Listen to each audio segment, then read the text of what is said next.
Hey everyone, TJ here.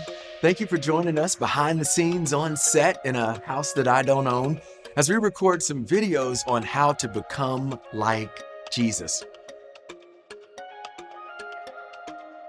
Our heart at Definition is to help every person learn to be with Jesus, to become like him, and to do what Jesus did. When we live life this way, we experience lives of peace, joy, meaning, and purpose, things that every person wants to experience. In this series of videos, we're going to talk about how to be like Jesus.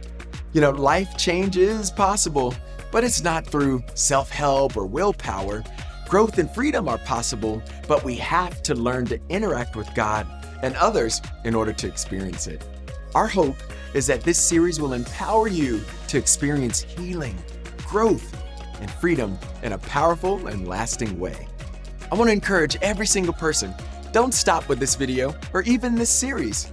If you'll take the time to go through each step of CORE, I believe it will change your life. If you haven't been yet, the first step of CORE is available in person every Sunday at 11:15 at our Hunter Hills campus of Definition Church. We'll talk about what church is supposed to be and how we manage our expectations and help each other grow into everything God has for us. Before you watch the rest of the videos on this series, I want to start by asking a couple of very important questions. If we're talking about being like Jesus, what was he like and why would we want to be like him? Jesus had healthy and life-giving relationships that were a result of his character. Galatians 5:22 and 23 describe the fruit of the Spirit, the fruit that God can produce in you too. But the Holy Spirit produces this kind of fruit in our lives: love, joy, peace, patience, kindness, goodness, faithfulness, gentleness, and self-control. There's no law against these things. That's what we find in that verse. These attributes describe Jesus, and they describe what's necessary to have healthy relationships with others. But we can't produce these things by ourselves. We need to be close to God.